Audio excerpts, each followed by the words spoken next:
സ്നേഹാദരണീയരായ പണ്ഡിതന്മാരെ, സഹോദരങ്ങളെ, സഹോദരിമാരെ, ഭീകരവാദം, തീവ്രവാദം, ഇസ്ലാം എന്ന വിഷയത്തിൽ നടക്കുന്ന ശ്രദ്ധേയമായ ഒരു മുഖാമുഖമാണിത്. ഭീകരവാദം എന്ന് പറയുമ്പോൾ എന്താണതിന്റെ നിർവചനമെന്ന് ചിന്തിക്കുന്ന ആളുകളൊക്കെ കൃത്യമായി പറഞ്ഞു തന്നിട്ടുണ്ട്. ജീവനും സ്വത്തിനും അഭിമാനത്തിനും എതിരെയുള്ള അന്യായമായ കടന്നുകയറ്റം എന്നുള്ളതാണ് ഭീകരവാദത്തിന് സാമാന്യമായി പറയാവുന്ന ഒരു നിർവചനം. ലോകത്ത് പല പ്രസ്ഥാനങ്ങളും സമാധാനം കാക്ഷിക്കുന്ന പാർട്ടികളും ഇത്തരം നിർവചനമാണ് ലോകത്തിനു മുമ്പിൽ സമർപ്പിച്ചിട്ടുള്ളത്. അങ്ങനെയുള്ള ഒരു നിർവചനവുമായി സമകാലിക ലോകത്തെ നാം പരിശോധിക്കുമ്പോൾ ഒട്ടനവധി ഉദാഹരണങ്ങൾ നമുക്ക് എടുത്തു കാണിക്കാൻ സാധിക്കും. മീഡിയകൾ ശ്രദ്ധിക്കുന്നവരാണ് നമ്മൾ. കുറച്ച് ദിവസങ്ങളായിക്കൊണ്ട് മനസ്സാക്ഷിയുള്ള മുഴുവൻ മനുഷ്യരെയും വേദനിപ്പിക്കുന്ന ഭീകരമായ ചിത്രങ്ങളാണ് വന്നുകൊണ്ടിരിക്കുന്നത്. ഫലസ്തീനിലെ നിരപരാധികളായ 15 ലക്ഷത്തോളം വരുന്ന മനുഷ്യര്, ആ 15 ലക്ഷത്തോളം വരുന്ന മനുഷ്യര് കുറച്ചു മാസങ്ങളായിക്കൊണ്ട് ഉപരോധത്തിന്റെ പിടിയിലായിരുന്നു. ഉപരോധമെന്ന് പത്രങ്ങളിൽ കാണുമ്പോൾ, കേൾക്കുമ്പോൾ നമുക്കതിന്റെ അർത്ഥവ്യാപ്തി എത്രയുണ്ട് എന്ന് ഉൾക്കൊള്ളാൻ കഴിയില്ല. ഒരു രാജ്യത്തേക്കൊരു സഹായവും വരുന്നില്ല, മരുന്നില്ല, വെള്ളമില്ല, വെളിച്ചമില്ല, സമാധാനത്തോടുകൂടി കിടന്നുറങ്ങാൻ കഴിയുന്നില്ല എന്ന് വരുമ്പോ അതിനേക്കാൾ വലിയ ഒരു ഭീകരത എന്താണുള്ളത്? ഭീതിതമായ അവസ്ഥ എന്താണുള്ളത്? യഥാർത്ഥത്തിൽ അങ്ങനെയുള്ള ഒരു ഇരുളിന്റെ ഇരുട്ടറയിലായിരുന്നു ഈ 15 ലക്ഷത്തിൽ പരം വരുന്ന നിരപരാധികളായ മനുഷ്യര് ജീവിച്ചിരുന്നത്. പിറന്നു വീണ മണ്ണില് അഭയാർത്ഥികളായി കഴിഞ്ഞുകൂടേണ്ടി വരുന്ന ഈ മനുഷ്യരെ കുറിച്ച് ആലോചിക്കാതെ, അവർക്ക് വേണ്ടി പ്രാർത്ഥിക്കാതെ ഇത്തരമൊരു വിഷയം പരിപൂർണമാവുമെന്ന് എനിക്ക് തോന്നുന്നില്ല. അതുകൊണ്ടാണ് ആ സംഭവം ഇത്തരമൊരു സദസ്സിൽ നാം അവതരിപ്പിക്കുന്നത്.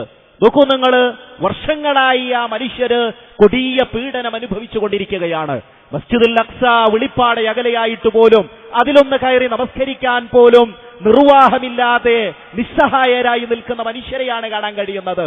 എന്തിന് പള്ളിയില് സ്വന്തം ആരാധനാ കർമ്മങ്ങള് നിർഭയത്വത്തോടെ നിർവഹിക്കാൻ കഴിയാതെ വിഷണ്ണരായി കഴിയുന്ന മനുഷ്യരെ കുറിച്ച് ആലോചിക്കേണ്ടതുണ്ട്. ഈ സന്ദർഭത്തില് കൊച്ചു കുഞ്ഞുങ്ങളുടെ കഫംപുടം അങ്ങനെ കാണുമ്പോ മനസാക്ഷിയുള്ള ആളുകളൊക്കെ പൊട്ടിക്കരഞ്ഞു പോയിക്കൊണ്ടിരിക്കുകയാണ്. നോക്കൂ നിങ്ങൾ, കൊല്ലപ്പെടുന്നവരിൽ 5% പിഞ്ചു കുഞ്ഞുങ്ങളാണ് എന്നാണ് പത്രവാർത്തകള് നമുക്ക് പഠിപ്പിച്ചു തരുന്നത്.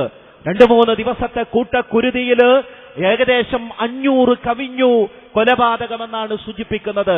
ലോകത്ത് സഹായഹസ്തവുമായി ആ രാജ്യത്തേക്ക് കടക്കാൻ ശ്രമിക്കുന്ന മുഴുവൻ ആളുകളെയും തടഞ്ഞു നിർത്തുകയും അരുത്, അവർക്കൊരു സഹായവും നൽകാൻ പാടില്ല എന്ന് പ്രഖ്യാപിക്കുകയുമാണ് സയനിസ്റ്റ് ഭീകരന്മാർ ചെയ്തുകൊണ്ടിരിക്കുന്നത്.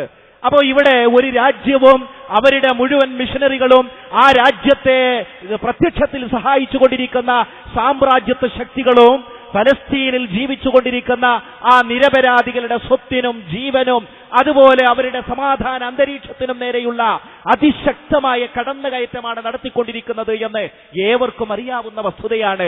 പൊന്നോമന മക്കളുടെ ആർത്തനാദം നാം കേൾക്കുന്നു. വൈധവ്യത്തിന്റെ നിതാന്ത ദുരിതം പേറുന്ന സഹോദരിമാരുടെ കരച്ചിലുകൾ നമ്മെ അലോസരപ്പെടുത്തുന്നുണ്ടോ സഹോദരങ്ങളെ? നനവുവറ്റാത്ത കബറിന്റെ മുമ്പിൽ നിന്നുകൊണ്ട് കരയുന്ന വൃദ്ധന്മാരെ കുറിച്ച് നാം കാണുകയും കേൾക്കുകയും ചെയ്യുന്നു. യഥാർത്ഥത്തിൽ ഭീകരവാദം എന്നൊക്കെ പറയുമ്പോ ആദ്യമായി നമ്മുടെ മനസ്സിൽ ഓടിയെത്തേണ്ടത് ഇത്തരം ചിത്രങ്ങളാണ്. കഴിഞ്ഞില്ല, നിങ്ങൾ ദിനേനയെന്നോണം കേട്ടുകൊണ്ടിരിക്കുന്നു ഇറാഖിലെ അധിനിവേശ ശക്തികൾ നടത്തിക്കൊണ്ടിരിക്കുന്ന നരനായാട്ടിനെ സംബന്ധിച്ച്, അവിടെ കുന്നുകൂട്ടിയിടപ്പെട്ട കബന്ധങ്ങളെ സംബന്ധിച്ച്, അവിടെ പ്രശസ്തമായ ഇരു നദികളും യഥാർത്ഥത്തിൽ അവിടുത്തെ കുഞ്ഞുങ്ങളുടെയും സ്ത്രീകളുടെയും രക്തം കൊണ്ട് നിറഞ്ഞു എന്ന് ഒരു പദസൗന്ദര്യത്തിന് വേണ്ടി പറയുന്നതല്ല, അതൊരു യാഥാർത്ഥ്യമാണ് എന്ന് ചിന്തിക്കുന്ന ആളുകളൊക്കെ ദിനേനയെന്നോണം എഴുതി വിട്ടുകൊണ്ടിരിക്കുകയാണ്. ഒരു സംസ്കാരം തളിരിട്ട പ്രദേശത്തെ തല്ലിത്തകർക്കുകയും അധിനിവേശ സ്വപ്നങ്ങൾ പൂവണിയാനും അവിടുത്തെ പ്രകൃതി വിഭവങ്ങൾ കൊള്ളയടിക്കാനും മനുഷ്യരെ വരുതിയിൽ നിർത്താനും എന്തെല്ലാം തരത്തിലുള്ള ഭീകര പ്രവർത്തനങ്ങളാണ് അധിനിവേശ ശക്തികൾ, സാമ്രാജ്യത്വ ശക്തികൾ നടത്തിക്കൊണ്ടിരിക്കുന്നത്. അപ്പൊ ഇതൊക്കെ നമ്മുടെ മനസ്സിൽ ഇത്തരം ഒരു വിഷയം ചർച്ച ചെയ്യുമ്പോൾ കടന്നു വരേണ്ടതാണ്. 1998 സുഡാനിലെ ഒരു ഔഷധശാല തകർത്തുകൊണ്ട് 10,000 കുഞ്ഞുമക്കൾക്കുള്ള ഔഷധങ്ങളാണ് അമേരിക്കയും അതുപോലെ മറ്റു ശക്തികളും നശിപ്പിച്ചത് എന്ന് ലോകത്ത് ആരും അറിയാതെ പോയ ഒരു വാർത്തയാണ്. 9/11 എന്ന് പറയുമ്പോ ആ ഭീകര ദിനത്തെ സംബന്ധിച്ച് മീഡിയകൾ വല്ലാതെ പ്രചരിപ്പിക്കുകയുണ്ടായി. ഇന്നും മനുഷ്യരുടെ മനസ്സിൽ 9/11 എന്ന് വലിയ ഒരു ഇടം കിട്ടിയ സംഗതിയാണ്. പക്ഷേ 10,000 കുട്ടികള്, കറുത്ത വർഗക്കാരായ കുട്ടികൾക്ക് ഒരുക്കി വെച്ചിരുന്ന ഔഷധങ്ങള്, പ്രാഥമികമായ ചികിത്സക്കുള്ള കാര്യങ്ങള് 1998 തട്ടി തകർക്കുകയും 10,000 കുഞ്ഞുമക്കള് ആ മരുന്ന് ലഭിക്കാതെ മരണപ്പെടുകയും ചെയ്തു എന്നുള്ളത് ഒരു യാഥാർത്ഥ്യമാണ്. പക്ഷേ മീഡിയകൾ തമസ്കരിച്ചു. മീഡിയകൾ എന്നും അങ്ങനെയാണ്. അവർക്ക് പുതിയ വിവരം കിട്ടിയാൽ പുതിയ വിവരത്തിന്റെ കൂടെ പോവുകയും യാഥാർത്ഥ്യങ്ങളെ മൂടിവെക്കുകയും മനുഷ്യ മനസ്സുകളിൽ നിന്ന് അതിനെ നിഷ്കാസനം ചെയ്യാൻ പ്രവർത്തനങ്ങൾ നടത്തുകയും ചെയ്യുക എന്നുള്ള ഒരു കപട മീഡിയ തന്ത്രമാണ് ഇന്ന് നമ്മുടെ സമൂഹത്തിൽ കണ്ടുകൊണ്ടിരിക്കുന്നത്. അഫ്ഗാനിസ്ഥാന്റെ അവസ്ഥ ഇന്ന് മനുഷ്യരൊക്കെ മറന്നു കഴിഞ്ഞു. പാറക്കൂട്ടങ്ങളെ പോലെ ആയിരിക്കുന്നു അവിടുത്തെ മനസ്സുകൾ. കാരണം ബോംബ് വർഷമാണ്. കരയിലും കടലിലും അതുപോലെ എല്ലാ ഭാഗത്തുനിന്നും അവർക്ക് ആക്രമണം നേരിട്ടുകൊണ്ടിരിക്കുന്നു.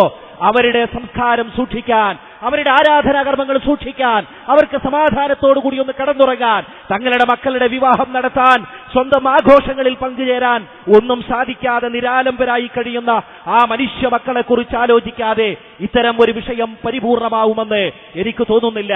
ഇങ്ങനെ ആഫ്രിക്കൻ രാജ്യങ്ങളിലും മറ്റു മധ്യേഷ്യൻ രാജ്യങ്ങളിലും അധിനിവേശ ശക്തികൾ നടത്തിക്കൊണ്ടിരിക്കുന്ന ഭീകരവാദ തീവ്രവാദ പ്രവർത്തനങ്ങൾ ഇത്തരം ചർച്ചയിൽ വിഷയീഭവിക്കേണ്ടതുണ്ട്. നമ്മുടെ രാജ്യത്തേക്ക് കടന്നു വരുമ്പോ നരമേധങ്ങളുടെ ഒട്ടനവധി കഥകൾ നമുക്ക് പറയാൻ കഴിയും. ഗുജറാത്ത് നമുക്ക് മറക്കാൻ കഴിയുമോ? ആയിരക്കണക്കിന് മനുഷ്യരെയാണ് കുരുതി കൊടുക്കേണ്ടി വന്നത് ഒരു കലാപത്തിന്. ആരായിരുന്നു ഇതിന്റെ പിന്നിലൊക്കെ എന്ന് ഇവിടെയുള്ള സർക്കാർ മിഷനറികൾ പുറത്തു വിട്ടുകൊണ്ടിരിക്കുന്നു. എത്രയെത്ര മൂടിവെച്ചാലും ഈ സത്യത്തെയൊന്നും കുറച്ചു കാലമേ മൂടിവെക്കാൻ സാധിക്കുകയുള്ളൂ. ഒരുപാട് കുഞ്ഞുങ്ങൾ അത്തരം കലാപങ്ങളിൽ കൊല്ലപ്പെടുകയുണ്ടായി. ഒരുപാട് ആളുകൾക്ക് മാനഹാനി സംഭവിക്കുകയുണ്ടായി. ഒരുപാട് ആളുകൾക്ക് സ്വത്തുവകകൾ നഷ്ടപ്പെടുകയുണ്ടായി. ഒരുപാട് സഹോദരിമാർക്ക് അവരുടെ അഭിമാനം നഷ്ടപ്പെടുകയുണ്ടായി. അതുപോലെ ബോംബെ കലാപത്തെ സംബന്ധിച്ച്, അതുപോലെ മറ്റു സ്ഥലങ്ങളിൽ നടക്കുന്ന കൊച്ചു കൊച്ചു കലാപങ്ങൾ, വലിയ കലാപങ്ങൾ, ഈ കലാപങ്ങളൊക്കെ എടുത്തു പരിശോധിച്ചു നോക്കുമ്പോ ഭീകരവാദത്തിന്റെ മുഖമാണ് നമുക്ക് കാണാൻ കഴിയുന്നത്.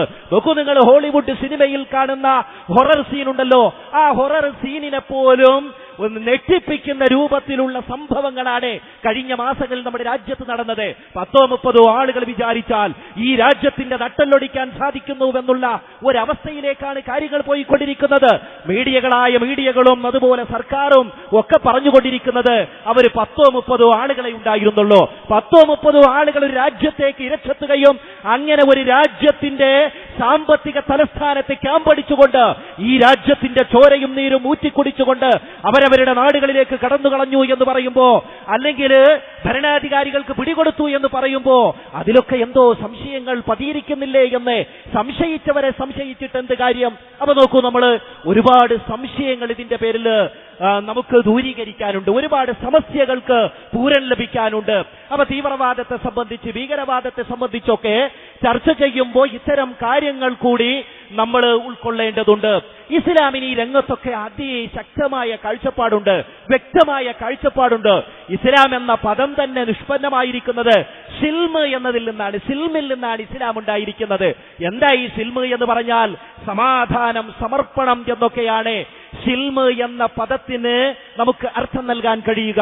അറബി ഭാഷയുടെ മഹത്വവും അതിന്റെ ആശയ വൈപുല്യവും മലയാളത്തിലേക്ക് ഭാഷാന്തരം ചെയ്യുമ്പോൾ അല്പം കുറഞ്ഞു പോയേക്കാം. എന്നാലും സിൽമ് എന്ന പദത്തിന് സമാധാനം, സമർപ്പണം എന്നൊക്കെ പറയാം.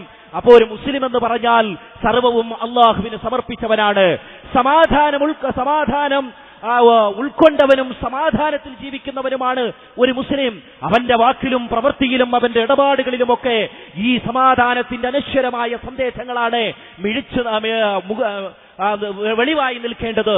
ഒരു സത്യവിശ്വാസി അവൻ എപ്പോഴും പറഞ്ഞുകൊണ്ടിരിക്കുന്നത് അസ്സലാമു അലൈക്കും വറഹ്മത്തുള്ളാഹി എന്നാണ്. നിങ്ങൾക്ക് അല്ലാഹുവിന്റെ സമാധാനം ഉണ്ടാവട്ടെ, നിങ്ങൾക്ക് അല്ലാഹുവിന്റെ കാരുണ്യം ഉണ്ടാവട്ടെ എന്നാണ് അവൻ പ്രാർത്ഥിച്ചുകൊണ്ടിരിക്കുന്നത്. അങ്ങനെ സമാധാനത്തിന് വേണ്ടി അതുപോലെ കാരുണ്യത്തിന് വേണ്ടി ആത്മാർത്ഥമായി പ്രാർത്ഥിക്കുന്ന ഒരു സത്യവിശ്വാസി 5 നേരത്തെ നമസ്കാരം കഴിഞ്ഞാൽ അള്ളാഹുവിന്റെ മുമ്പിൽ അവൻ പ്രഖ്യാപിച്ചുകൊണ്ടിരിക്കുന്നത് അല്ലാഹുമ്മ അൻതസ്സലാം വമിൻകസ്സലാം, അള്ളാഹുവേ നിന്നിൽ നിന്നാണ് സമാധാനമെന്നാണ് ഒരു സത്യവിശ്വാസി 5 നേരവും പള്ളിയിലിരുന്ന് അവൻ പ്രഖ്യാപിച്ചുകൊണ്ടിരിക്കുന്നത്.